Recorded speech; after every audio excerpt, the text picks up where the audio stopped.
ਮੋਦੀ ਦੇ Gujarat chief minister ਬਣਨ ਤੋਂ ਬਾਅਦ ਮਾਡਲ ਵੇਚਿਆ ਗਿਆ ਸੀ ਝੂਠਾ ਗੁਜਰਾਤ। ਹਾਲਾਂਕਿ ਤੁਸੀਂ ਗੁਜਰਾਤ 'ਚ ਕਿਸਾਨਾਂ ਦੀਆਂ ਖੁਦਕਸ਼ੀਆਂ ਦਾ ਡਾਟਾ ਕੱਢ ਲਓ, ਬੇਰੁਜ਼ਗਾਰੀ ਦਾ ਕੱਢ ਲਓ, ਜਾਂ ਕੋਈ ਬਾਕੀ ਸਟੇਟਾਂ ਨਾਲੋਂ ਰਾਦਰ ਮਾੜਾ ਹੀ ਹੋਇਆ, ਲੇਕਿਨ ਵੇਚਿਆ ਇਹ ਗਿਆ ਕਿ ਜੀ ਦੇਖੋ ਕਿਸ ਲੈਵਲ ਦੇ ਉੱਤੇ ਡਿਵੈਲਪਮੈਂਟ ਹੋਈ। ਗੁਜਰਾਤ ਵਿਕਾਸ, ਸਭ ਕਾ ਸਾਥ ਸਭ ਕਾ ਵਿਕਾਸ। ਪੰਜਾਬ ਵਰਗੀ ਸਟੇਟ ਜਿੱਥੇ 3 ਕਰੋੜ ਲੋਕ ਰਹਿੰਦੇ ਨੇ ਔਰ ਉਹਦਾ ਸਾਰਾ ਹੀ ਸਿਸਟਮ ਵੱਖਰਾ ਹੈ, ਪਰ ਵੇਚਿਆ ਇਹ ਗਿਆ ਜੀ ਦਿੱਲੀ ਮਾਡਲ।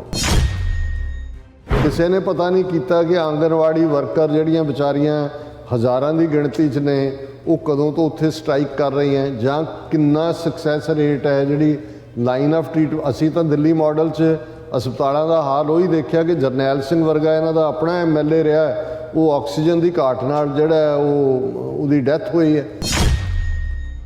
ਦੀ ਪਾਰਟੀ UP 'ਚ ਵੀ, ਉੱਤਰਾਖੰਡ 'ਚ ਵੀ, ਗੋਆ 'ਚ ਵੀ, ਮਣੀਪੁਰ 'ਚ ਵੀ, ਮਣੀਪੁਰ ਨਹੀਂ ਸ਼ਾਇਦ, ਗੋਆ, ਉੱਤਰਾਖੰਡ ਔਰ UP ਚੋਣਾਂ ਲੜਦੀ ਹੈ। ਇਹਨਾਂ ਸੂਬਿਆਂ 'ਚ ਕੋਈ ਤਿਰੰਗਾ ਯਾਤਰਾ ਕਿਉਂ ਨਹੀਂ ਕੀਤੀ? ਪੰਜਾਬ 'ਚ ਗੱਦਾਰ ਰਹਿੰਦੇ ਨੇ। ਜਿਹੜੀ ਟੈਕਸ ਪੇਅਰਸ ਮਨੀ ਨੂੰ ਬਿਨਾਂ ਚੀਫ ਮਿਨਿਸਟਰ ਬਣਿਆ ਕਿਹਦੇ ਆਰਡਰ ਦੇ ਥੱਲੇ ਅੰਮ੍ਰਿਤਸਰ 'ਚ ਬੱਸਾਂ ਢੋਈਆਂ ਗਈਆਂ ਤੇ ਕਰੋੜਾਂ ਰੁਪਏ, ਜਿਨ੍ਹਾਂ 'ਚੋਂ ਅੱਗੋਂ ਲੱਖਾਂ ਰੁਪਏ ਜਿਹੜੇ ਨੇ ਉਸ ਗੋਦੀ ਮੀਡੀਆ ਨੂੰ ਦਿੱਤੇ ਗਏ ਪ੍ਰੋਪੇਗੇਟ ਕਰਨ ਲਈ। ਵੱਡੇ ਵੱਡੇ ਉਹਨਾਂ ਦੇ ਜਿਹੜੇ ਨੇ ਪੋਸਟਰ ਬਣਾ ਕੇ ਭਗਵੰਤ ਮਾਨ ਔਰ ਅਰਵਿੰਦ ਕੇ, ਸਿਰਫ publicity, propaganda at the taxpayers money ਨੂੰ ਇਸ ਉਹਦੀ ਵਰਤੋਂ ਕਰਕੇ 6 ਮਹੀਨੇ ਦੇ ਵਿੱਚ ਇਹ ਸਾਰਾ ਜਿਹੜਾ ਇਹਨਾਂ ਦਾ ਤਾਮ ਝਾਮ ਤੇ ਇਹਨਾਂ ਦੀ ਜਿਹੜੀ ਉਹ ਪੋਪ ਲੀਲਾ ਹੈ ਉਹ ਇਵੇਂ ਹੀ ਖਿਲਰ ਜਾਏਗੀ ਜਿਵੇਂ ਜਦੋਂ ਝੱਖੜ ਆ ਕੇ ਹਟਦਾ ਤੇ ਕੋਈ ਚੀਜ਼ ਉੱਡ ਕੇ ਕਿਤੇ ਗਈ ਹੁੰਦੀ ਹੈ, ਕਿਤੇ ਉੱਡ ਕੇ ਕਿਤੇ ਗਈ ਹੋਈ ਹੈ। ਹੁਣ ਆਪਾਂ ਗੱਲਬਾਤ ਕਰਨ ਜਾ ਰਹੇ ਹਾਂ ਕਿ ਭਗਵੰਤ ਮਾਨ ਨੇ ਖਟਕੜ ਕਲਾਂ ਵਿਖੇ ਪੰਜਾਬ ਦੇ ਮੁੱਖ ਮੰਤਰੀ ਵਜੋਂ ਸਹੁੰ ਚੁੱਕੀ। ਸ਼ਹੀਦ ਭਗਤ ਸਿੰਘ ਦੇ ਨਾਂ ਤੇ ਖੂਬ ਜਿਹੜੀ ਪੋਪ ਲੀਲਾ ਵੀ ਕੀਤੀ ਗਈ। ਸੋ ਹੁਣ ਦੇਖਣਾ ਇਹ ਹੋਵੇਗਾ ਕਿ ਜ਼ੁਬਾਨੀ ਕਲਾਮੀ ਜੁਮਲੇਬਾਜ਼ੀ ਨਾਲ ਹੁਣ ਕਿੰਨੀ ਕੁ ਦੇਰ ਥੁੱਕੀ ਬੜੇ ਜਿਹੜੇ ਨੇ ਪਕਾਏ ਜਾਣਗੇ ਜਾਂ ਫਿਰ ਕੋਈ ਕੰਮ ਹੀ ਹੋਵੇਗਾ। ਸੋ ਇਸ ਬਾਰੇ ਆਪਾਂ ਗੱਲਬਾਤ ਕਰਨ ਜਾ ਰਹੇ ਹਾਂ। ਸੋ ਅਸੀਂ ਚਾਹਾਂਗੇ ਕਿ ਤੁਸੀਂ ਇਸੇ ਤਰ੍ਹਾਂ ਬਣੇ ਰਹਿਣਾ। ਦੇਖਣ, ਸੁਣਨੇ ਜਾਂ ਲਿਖਣ ਲਈ ਤੁਹਾਡਾ ਸਭ ਦਾ ਬਹੁਤ ਬਹੁਤ ਸ਼ੁਕਰੀਆ ਜੀ। ਰਾਜ ਸਾਹਿਬ ਕੀ ਕਹਿਣਾ ਚਾਹੋਗੇ? ਦੇਖੋ, ਬਹੁਤ ਵਾਰੀ ਲਫ਼ਜ਼ ਹੁਣ ਤਾਂ ਬੜਾ ਕਾਮਨ ਹੋ ਗਿਆ, ਪੋਪ ਲੀਲਾ ਪੰਜਾਬੀ 'ਚ ਅਸੀਂ ਕਹਿੰਦੇ ਹਾਂ ਜੀ। ਤੇ ਵੈਸੇ ਜਦੋਂ ਪੋਪ ਕਿਤੇ ਤੁਰਦਾ ਤੁਸੀਂ ਦੇਖੋਗੇ ਦੋ ਉਹਦੇ ਅੱਗੇ ਐਂ ਕਰਦੇ ਆ, ਕੋਈ ਕਰ ਰਿਹਾ ਹੁੰਦੇ ਨੇ, ਕੋਈ ਉਹਦੇ ਪਿੱਛੇ ਹੁੰਦਾ, ਫਿਰ ਉਹਦਾ ਵੱਡਾ ਚੋਗਾ ਔਰ ਉਹ ਪੂਰਾ, ਜਿਹਨੂੰ ਬਹੁਤ ਵਾਰੀ ਹੁਣ ਪੰਜਾਬੀ 'ਚ ਇੱਕ ਲਫ਼ਜ਼ ਹੋਰ ਤਾਮ ਝਾਮ, ਸੋ ਉਹਨੂੰ ਪੋਪ ਲੀਲਾ ਹੀ ਕਹਿੰਦੇ ਨੇ ਕਿ ਬਈ ਉਹਦੇ 'ਚ ਹੁੰਦਾ ਕੁਛ ਨਹੀਂ ਤੇ ਬਈ ਦੇਖੋ ਜੀ ਪੋਪ ਸਾਹਿਬ ਆ ਰਹੇ ਨੇ ਔਰ ਫਿਰ ਪੋਪ ਦਾ ਕੋਈ ਹੱਥ ਕਿਸ ਕਰ ਰਿਹਾ, ਕੋਈ ਦੂਜਾ ਹੋ ਰਿਹਾ, ਔਰ ਪੋਪ ਜਿਹੜਾ ਉਹ ਜੀਸਸ ਦਾ ਅਵਤਾਰ ਬਣਿਆ ਹੁੰਦਾ। ਸੋ ਜੇ ਤੁਸੀਂ ਇਹ ਸਾਰਾ ਇਹਨਾਂ ਦੀ ਡਰਾਮੇਬਾਜ਼ੀ, ਨਟੰਕੀ ਦੇਖੋ ਤਾਂ ਉਹਦੇ ਲਈ ਪੋਪ ਲੀਲਾ ਲਫ਼ਜ਼ ਵੈਸੇ ਕਾਫੀ ਢੁਕਦਾ ਹੈ। 92 ਸੀਟਾਂ 117 ਚੋਂ ਵਾਕਈ ਕਮਾਲ ਕਰਤਾ ਹੈ। ਪੰਜਾਬ ਦੇ ਲੋਕਾਂ ਨੇ ਅਕਲ ਦਾ ਜਨਾਜ਼ਾ ਔਰ ਜ਼ਿੰਦਾਬਾਦ EVM ਮਸ਼ੀਨਾਂ ਔਰ ਜ਼ਿੰਦਾਬਾਦ ਮੋਦੀ ਔਰ RSS ਦੀ ਸਟ੍ਰੈਟਜੀ ਕਿ ਵੀ ਉਹਨਾਂ ਨੇ ਦੇਖਿਆ ਕਿ ਵੀ ਜਿਹੜਾ ਗੁੱਸਾ ਐਗਜ਼ਿਸਟਿੰਗ ਪਾਰਟੀਆਂ ਦੇ ਖਿਲਾਫ ਵੀ ਹੈ ਉਹ BJP ਦੇ ਵੋਟਾਂ ਦੇ ਟੋਕਰੇ 'ਚ ਤਾਂ ਪੈਣਾ ਨਹੀਂ। ਉਹ ਤਾਂ ਆਲਰੇਡੀ ਉਹਨੇ ਮੋਦੀ ਨੇ ਆ ਕੇ ਦੇਖ ਲਿਆ ਕਿ ਭਾਈ ਉਹ ਤਾਂ ਕੁਰਸੀਆਂ ਹੀ ਖਾਲੀ ਨੇ। ਉੱਥੋਂ ਵੀ ਮੁੜ ਗਿਆ ਕਿ ਜਾਨ ਬਚਾ ਕੇ ਆ ਗਿਆ, ਚੰਨੀ ਜੀ ਕੋ ਮੇਰਾ ਧੰਨਵਾਦ ਕਹਿਣਾ।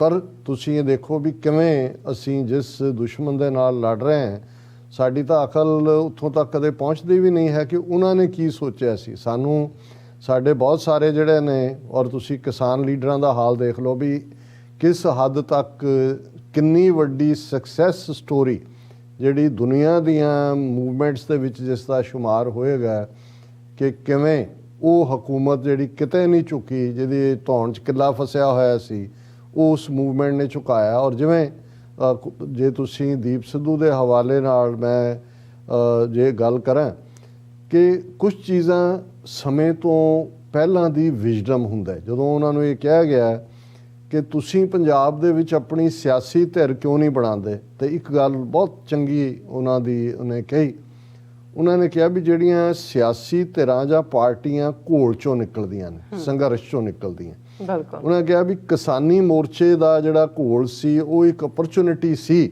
ਕਿ ਉਸ 'ਚੋਂ ਅਸੀਂ ਇੱਕ ਪੰਜਾਬ ਪੱਖੀ, ਪੰਜਾਬ ਦਾ ਭਲਾ ਚਾਹੁਣ ਵਾਲੀ ਧਿਰ ਕੱਢ ਸਕਦੇ ਸੀ, ਪਰ ਉਹ ਮੌਕਾ ਉਹਨਾਂ ਨੇ ਗਵਾ ਲਿਆ। ਹੁਣ ਸਾਨੂੰ ਸੰਘਰਸ਼ ਕਰਨਾ ਪਏਗਾ। ਸੰਘਰਸ਼ 'ਚੋਂ ਅੱਗੋਂ ਜਿਹੜਾ ਉਹ ਕੋਈ ਧਿਰ ਨਿਕਲਣ ਦੀਆਂ ਸੰਭਾਵਨਾਵਾਂ ਹੋ ਸਕਦੀਆਂ, ਪਰ ਤੁਸੀਂ ਘਰੇ ਬੈਠ ਕੇ ਕੋਈ ਸਿਆਸੀ ਧਿਰ ਬਣਾ ਕੇ ਕਹੋ। ਲੇਕਿਨ ਇਹਨਾਂ ਨੂੰ ਭੁਲੇਖਾ ਸੀ ਕਾਮਰੇਡਾਂ ਨੂੰ, ਜਿਨ੍ਹਾਂ ਦੇ ਹੱਥ 'ਚ ਉਹ ਜਿਵੇਂ ਕਈ ਵਾਰ ਮੈਂ ਇਸ ਨੂੰ ਉਹਨਾਂ ਦੀ ਫੇਲਿਅਰ ਵੀ ਕਹਿੰਦਾ, ਪਰ ਫਿਰ ਜੇ ਰੂਹਾਨੀਅਤ ਵੱਲ ਝੁਕਦੇ ਆ ਫਿਰ ਗੁਰੂ ਸਾਹਿਬ ਦਾ ਇਹ ਫਰਮਾਨ ਯਾਦ ਆਉਂਦਾ ਕਿ ਜੋ ਪਾਵੇ ਭਾਂਡੇ ਵਿੱਚ ਵਸਤ ਸਾ ਨਿਕਲੇ, ਕਿਆ ਕੋਈ ਕਰੇ ਵਿਚਾਰਾ। ਕਿ ਹੁਣ ਜਿਹੜੀ ਚੀਜ਼ ਭਾਂਡੇ 'ਚ ਪਈ ਹੋਈ ਹੈ ਜਿੰਨੀ ਕਾ ਉਹੀ ਨਿਕਲਣੀ ਹੈ, ਹੁਣ ਉਸ ਤੇ ਕੀ ਉਹਦੇ ਤੇ ਕਿਹਾ ਜਾਏ। ਸੋ ਇਹ ਬਿਲਕੁਲ ਹੀ ਨਿੱਕੀਆਂ ਨਿੱਕੀਆਂ ਕੌਲੀਆਂ ਦੇ ਵਿੱਚ ਜਿਹੜਾ ਉਹ ਪੂਰਾ ਟੱਪ ਭਰ ਕੇ ਪੈ ਗਿਆ। ਉਹ ਉਹਨਾਂ ਨੂੰ ਲੱਗਾ ਦੇਖੋ ਸਾਡੀ ਕਾਬਲੀਅਤ, ਹੁਣ ਉਹੀ ਰਾਜੇਵਾਲ, ਉਹੀ ਲੋਕ ਸਾਹਮਣੇ 100 ਮਾਈਕ ਪਏ ਨੇ, ਸਰਕਾਰ ਵੀ ਦੇਖ ਰਹੀ ਹੈ ਕੀ ਕਹਿ ਰਹੇ ਨੇ, ਕੀ ਅਗਲਾ ਸਟੈਪ ਹੋਏਗਾ ਦੂਜਾ। ਉਹਨਾਂ ਨੂੰ ਲੱਗਾ ਵੀ ਅਸੀਂ ਤਾਂ ਸਾਰਾ। ਔਰ ਤੁਸੀਂ ਇਹ ਲਾਲਾ ਕੇਜਰੀਵਾਲ ਦਾ ਦੇਖੋ, ਉਹਨੂੰ ਵੀ ਸੀ ਕਿ ਵੀ ਜੇ, ਔਰ ਕਿਉਂਕਿ ਸਟ੍ਰੈਟਜੀ ਤਾਂ ਸਾਰੀ ਨਾਗਪੁਰ ਔਰ ਉਸ ਲੈਵਲ ਦੇ ਉੱਤੇ ਬਣਦੀ ਹੈ। ਹਾਲਾਂਕਿ ਬਹੁਤ ਸ਼ਰੂਡ ਹੈ, IIT ਦਿੱਲੀ ਦਾ ਪੜ੍ਹਿਆ ਹੋਇਆ, IRS ਦੇ ਵਿੱਚ ਕੰਮ ਸਮਝਦਾ, ਬਿਊਰੋਕਰੇਸੀ ਨੂੰ ਵੀ ਸਮਝਦਾ ਹੈ। ਔਰ ਦਿੱਲੀ 'ਚ ਜਦੋਂ ਉਹਨੇ ਵੋਟਾਂ ਲੈਣੀਆਂ ਸੀ ਉਹਨੂੰ ਲੱਗਾ ਤੇ ਉਹ ਆਪਣੀ ਕਮੇਟੀ ਕਾਫੀ ਵੱਡੀ ਹੈ, ਬਣੀਆਂ ਕਮੇਟੀ, ਉਹਦੇ 'ਚ ਉਹਨੇ ਕਿਹਾ ਮੈਂ ਬਣੀਆਂ ਹੂੰ, ਔਰ ਉੱਥੇ ਵੀ ਉਹਨੇ ਆਪਣਾ ਕਾਰਡ ਖੇਡਣ ਦੀ ਕੋਸ਼ਿਸ਼। ਸੋ ਹੀ ਨੋਜ਼ ਕਿ ਵੀ ਉਹ ਕੀ ਕਰ ਰਿਹਾ। ਉਹਨੇ ਵੀ ਇਹ ਦੇਖ ਲਿਆ ਕਿ ਵੀ ਜੇ ਪਿਛਲਾ ਐਕਸਪੀਰੀਅੰਸ ਵੀ ਸਾਹਮਣੇ ਸੀ 2017 ਦੀਆਂ ਚੋਣਾਂ ਦਾ, ਕਿ ਜੇ ਮੈਨੂੰ ਚੈਲੰਜ ਹੋ ਸਕਦਾ ਹੈ ਜਾਂ ਵੋਟ ਬੈਂਕ ਇੱਕ ਸਾਈਜ਼ੇਬਲ ਕਿਤੇ ਉਹ ਕਿਸਾਨ ਵਾਲਿਆਂ ਦਾ ਹੈਗਾ। ਉਹਨੇ ਰਾਜੇਵਾਲ ਨੂੰ ਜਿਹੜਾ ਉਹ ਰੋਜ਼ਾਨਾ ਜੇਬ ਚੋਂ ਕੱਢ ਕੇ ਉਹਨੂੰ ਫੋਟੋ ਦਿਖਾ ਦਿੰਦਾ ਹੋਣਾ ਕਿ ਵੀ ਇਸ ਤਰ੍ਹਾਂ ਤੂੰ ਸਹੁੰ ਚੁੱਕੇਗਾ, ਚੀਫ ਮਿਨਿਸਟਰ ਤੂੰ, ਸਾਡਾ ਚੀਫ ਮਿਨਿਸਟਰ ਚਿਹਰਾ ਤੂੰ। ਔਰ ਨਾਲ ਉਹਦੇ ਨਾਲ ਗੱਲਬਾਤ ਕਰੀ ਗਿਆ, ਨਾਲ ਆਪਣੇ ਉਮੀਦਵਾਰ ਐਲਾਨੀ ਗਿਆ ਹਰ ਥਾਂ ਤੋਂ। ਔਰ ਜਦੋਂ 20-25 ਰਹਿ ਗਏ ਉਦੋਂ ਉਹਨਾਂ ਨੂੰ ਕਿਹਾ ਵੀ ਆਹ ਸੀਟਾਂ ਲੈ ਲਓ। ਹੁਣ ਰਾਜੇਵਾਲ ਨੂੰ ਇੱਕ ਤਾਂ ਵੈਸੇ ਹੀ ਪਹਿਲਾਂ 7ਵੇਂ ਅਸਮਾਨ ਤੇ ਈਗੋ ਸੀ, ਤੇ ਉਹਨੇ ਗੱਲ ਤਾਂ ਇਹੀ ਹੋ ਰਹੀ ਸੀ ਵੀ ਤੈਨੂੰ ਐਲਾਨਾਂਗੇ ਚੀਫ ਮਿਨਿਸਟਰ ਚਿਹਰਾ। ਉਦੋਂ ਅਜੇ ਉਹਨੂੰ ਭਗਵੰਤ ਮਾਨ ਨੂੰ ਨਹੀਂ ਸੀ ਐਲਾਨਿਆ। ਮਤਲਬ ਉਹਨੂੰ ਐਕਸਪੋਜ਼ ਵੀ ਕਰਦਾ ਗਿਆ ਕਿ ਵੀ ਇਹ ਦੇਖੋ ਕਿਸ ਹੱਦ ਤੱਕ ਹੈ। ਆਪਣੀਆਂ ਜਥੇਬੰਦੀਆਂ 'ਚ ਵੀ ਉਹਨਾਂ ਦੀ ਫੁੱਟ ਪੈ ਗਈ। ਉਹ ਪਹਿਲਾਂ ਹੀ ਸੀ ਅੱਧੇ ਜਿੰਨੇ ਕੁ ਨਾਲ ਸੀ ਉਹਨਾਂ ਦਾ ਵੀ ਹੋਇਆ।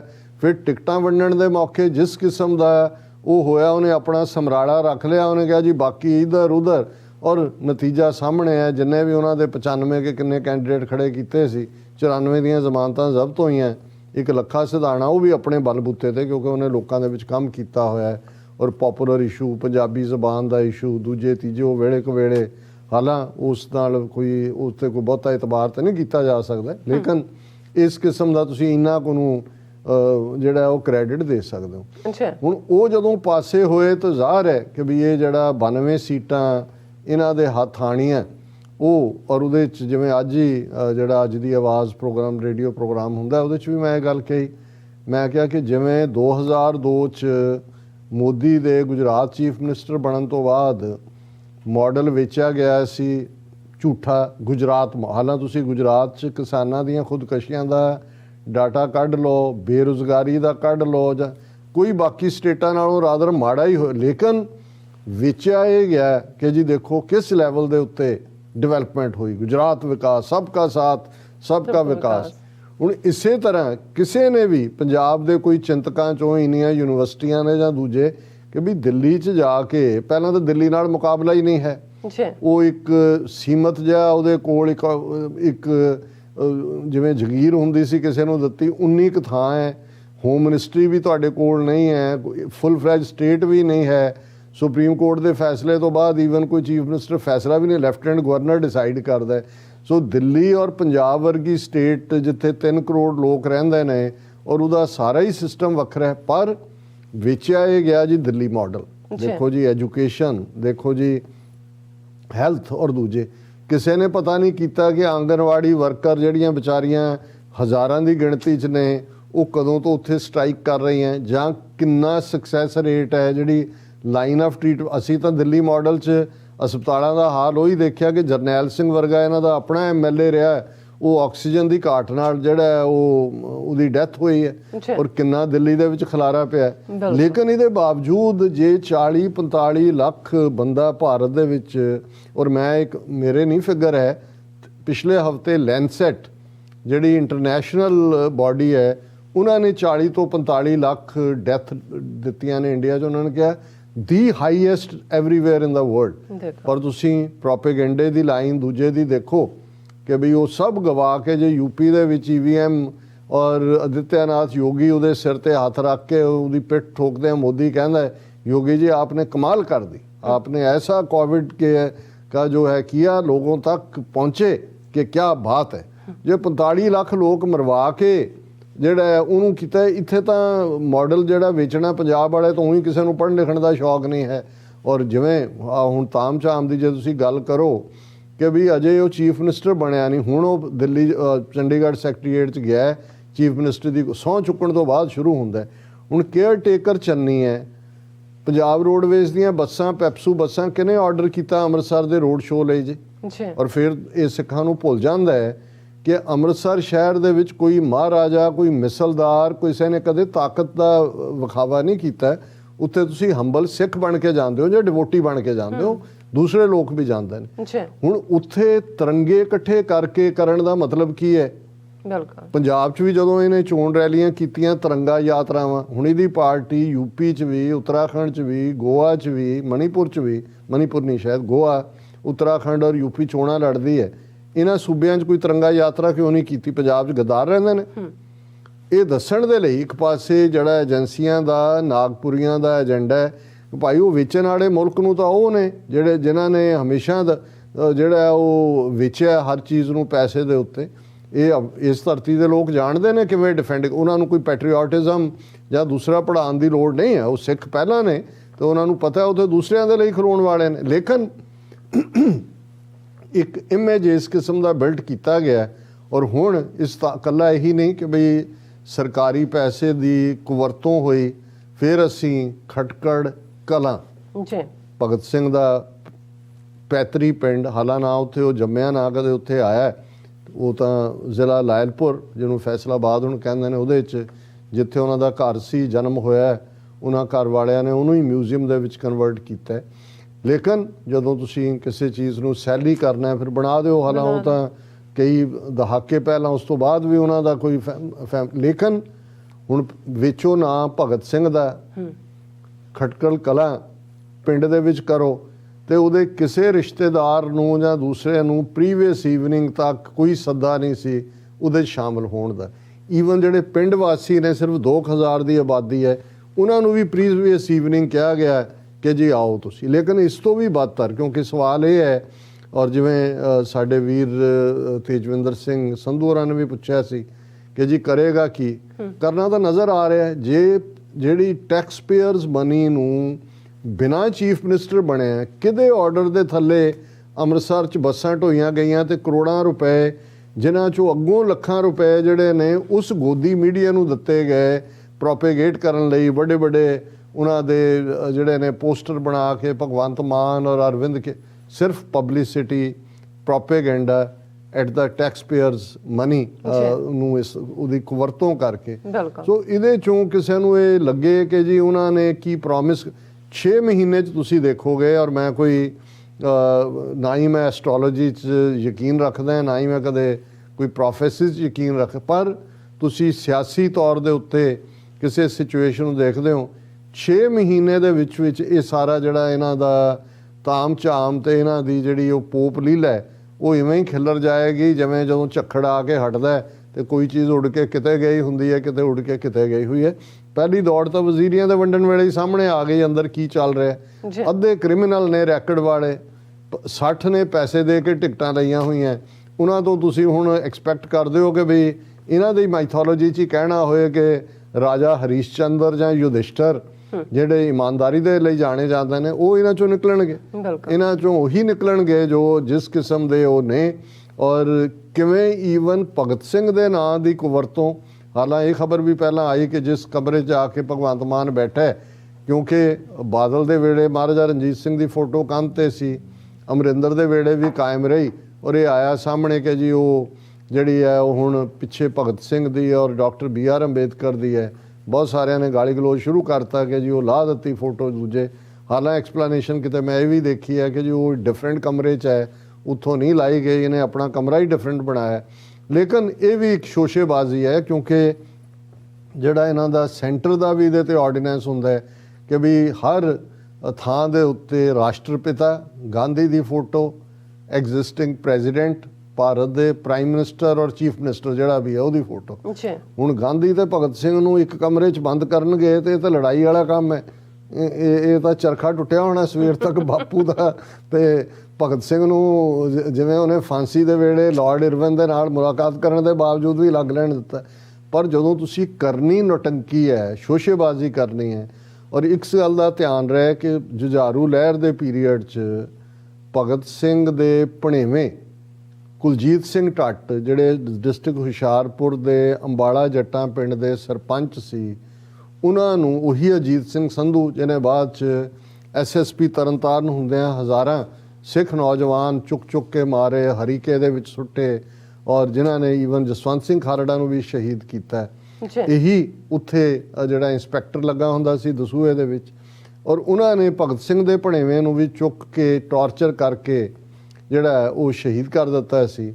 ਉਹ ਕੇਸ ਉਹਨਾਂ ਦੇ ਪਰਿਵਾਰ ਨੇ ਹੀ, ਭਗਤ ਸਿੰਘ ਹੋਰਾਂ ਦੀ ਭੈਣ ਬੀਬੀ ਕੁਲਵੰਤ ਕੌਰ ਲੰਬੀ ਉਮਰ ਭੋਗ ਕੇ ਹੁਣੇ ਪਿੱਛੇ ਚੜ੍ਹਾਈ ਕੀਤੀ ਆ ਉਹਨਾਂ ਨੇ। ਹੁਣ ਉਸ ਕੇਸ ਨੂੰ 25 ਸਾਲ ਉਹਨਾਂ ਨੇ ਕੇਸ ਲੜਿਆ, ਔਰ ਫਾਈਨਲੀ ਉਸ ਪੀਰੀਅਡ ਦੇ ਵਿੱਚ ਜਿਹੜਾ ਮੇਨ ਬੰਦਾ, ਇੱਕ ਤਾਂ ਉਹ ਅਜੀਤ ਸਿੰਘ ਸੰਧੂ ਨੂੰ ਤਾਂ ਏਜੰਸੀਆਂ ਨੇ ਹੀ ਮਾਰ ਦਿੱਤਾ ਜਾਂ ਉਹਦੀ ਆਈਡੈਂਟੀਟੀ ਬਦਲ ਕੇ ਉਹਨੂੰ ਕਿਤੇ ਸੈਟਲ ਕਰਤਾ, ਪਰ ਉਸ ਦੇ ਨਾਲ ਜਿਹੜਾ DIG ਬਾਅਦ 'ਚ ਰਿਟਾਇਰ ਹੋਇਆ ਬਸਰਾ, ਉਹਨੂੰ ਸਜ਼ਾ ਹੋ ਗਈ ਸੀਗੀ। ਔਰ ਇਹ ਖਬਰ ਹੈ ਅੱਜ ਦੀ 16 ਮਾਰਚ 2022 ਦੇ ਹਵਾਲੇ ਨਾਲ, ਬਹੁਤ ਚਰਚਿਤ ਕੁਲਜੀਤ ਸਿੰਘ ਟੱਟ ਹੱਤਿਆ ਕਾਂਡ, ਸੇਵਾ ਮੁਕਤ DIG ਬਸਰਾ ਦੀ ਸਜ਼ਾ ਮੁਆਫੀ ਖਿਲਾਫ ਭੜਕਿਆ ਪੀੜਤ ਪਰਿਵਾਰ।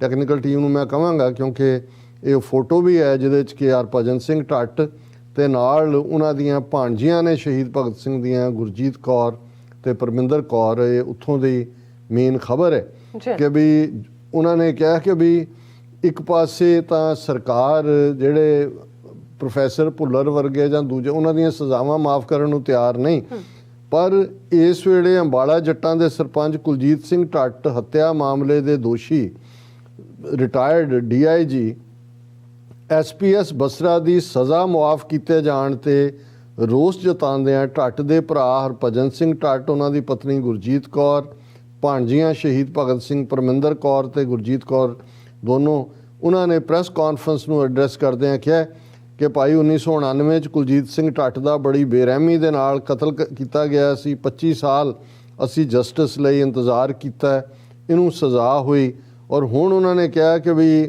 ਇਹਨਾਂ ਦੀ ਸਜ਼ਾ ਵਧਾਉਣ ਲਈ ਅਸੀਂ ਹਾਈ ਕੋਰਟ 'ਚ ਅਪੀਲ ਕੀਤੀ ਹੋਈ ਹੈ, ਜਦੋਂ ਕਿ ਸਰਕਾਰੀ ਪੱਖ ਵੱਲੋਂ ਜ਼ਾਹਰ ਹੈ ਮੁਜਰਮ ਪੱਖ ਨੂੰ ਉਹਨਾਂ ਨੇ ਬਰੀ ਕਰਨ ਦੀ ਅਪੀਲ ਪਾਈ ਸੀ, ਔਰ ਸਰਕਾਰ ਨੇ ਜਿਹੜਾ ਉਹ ਆਪਣੀ ਤਾਕਤ ਦੀ ਵਰਤੋਂ ਕਰਦਿਆਂ ਬਸਰੇ ਦੀ ਸਜ਼ਾ ਮੁਆਫ ਕਰ ਦਿੱਤੀ ਹੈ। ਔਰ ਇਹ ਉਹਨਾਂ ਦੀਆਂ ਭਾਣਜੀਆਂ ਔਰ ਉਹਨਾਂ ਦੇ ਸਕੇ ਰਿਸ਼ਤੇਦਾਰ ਕਹਿ ਰਹੇ ਨੇ ਕਿ ਇੱਕ ਪਾਸੇ ਸਿਆਸੀ ਪਾਰਟੀਆਂ ਸ਼ਹੀਦ ਭਗਤ ਸਿੰਘ ਤੇ ਸ਼ਹੀਦ ਭਗਤ ਸਿੰਘ ਦੀ ਸੋਚ ਤੇ ਪਹਿਰਾ ਦੇਣ ਦੀਆਂ ਗੱਲਾਂ ਕਰਦੀਆਂ ਨੇ, ਪਰ ਦੂਜੇ ਪਾਸੇ ਉਸ ਦੇ ਨਜ਼ਦੀਕੀ ਰਿਸ਼ਤੇਦਾਰਾਂ ਨੂੰ ਇਨਸਾਫ ਵੀ ਨਹੀਂ ਮਿਲ ਰਿਹਾ, ਔਰ ਉਹਨਾਂ ਨੇ ਆਮ ਆਦਮੀ ਪਾਰਟੀ ਦੀ ਸਰਕਾਰ ਤੋਂ ਮੰਗ ਕੀਤੀ ਹੈ ਕਿ ਇਸ ਮਾਮਲੇ ਤੇ ਉਹ ਨਜ਼ਰਸਾਨੀ ਕਰ। ਹੁਣ ਇਸ ਤੋਂ ਵੱਡਾ ਪ੍ਰੂਫ ਤਾਂ ਕੋਈ ਨਹੀਂ ਕਿ ਇੱਕ ਪਾਸੇ ਤੁਸੀਂ ਸ਼ਹੀਦ ਭਗਤ ਸਿੰਘ ਦਾ ਨਾਂ ਵਰਤ ਕੇ ਖਟਕੜ ਕਲਾਂ 'ਚ ਕਰੋੜਾਂ ਰੁਪਏ ਜਿਹੜੀ ਹੈ ਟੈਕਸ ਪੇਅਰ ਮਨੀ ਨੂੰ ਵੇਸਟ ਕਰ ਰਹੇ ਹੋ, ਤੇ ਉੱਥੇ ਉਹਦਾ ਹੀ ਭਣੇਵਾਂ ਜਿਵੇਂ ਕੋਹ ਕੇ ਮਾਰਿਆ ਗਿਆ, ਔਰ ਪਰਿਵਾਰ ਨੇ 25 ਸਾਲ ਅਦਾਲਤਾਂ ਦੇ ਧੱਕੇ ਖਾ ਕੇ ਇਨਸਾਫ ਲੈਣ ਤੱਕ ਉਹ ਪਹੁੰਚੇ, ਤੇ ਉਹਨੂੰ ਸਰਕਾਰ ਜਿਹੜੀ ਹੈ ਉਹਦੀ ਸਜ਼ਾ ਮੁਆਫ ਕਰ ਰਹੀ ਹੈ। ਸੋ ਇਹ ਭਗਵੰਤ ਮਾਨ ਦੀ ਅਗਵਾਈ ਤੇ ਕੇਜਰੀਵਾਲ ਦੀ ਪਾਰਟੀ ਦਾ ਪੰਜਾਬ 'ਚੋਂ ਜੋ ਕੁਝ ਨਿਕਲਣਾ ਹੈ ਉਸ ਦਾ ਇੱਕ ਨਮੂਨਾ ਹੈ। ਜੀ ਰਾਜ ਸਾਹਿਬ, ਤੁਹਾਡਾ ਬਹੁਤ ਬਹੁਤ ਸ਼ੁਕਰੀਆ। ਇਸ ਵਕਤ ਲੈਣੇ ਬ੍ਰੇਕ, ਵਿਊਅਰਸ ਤੁਸੀਂ ਇਸੇ ਤਰ੍ਹਾਂ ਬਣੇ ਰਹਿਣਾ, ਮਿਲਦੇ ਹਾਂ ਆਫਟਰ ਦਿਸ ਸ਼ਾਰਟ ਬ੍ਰੇਕ।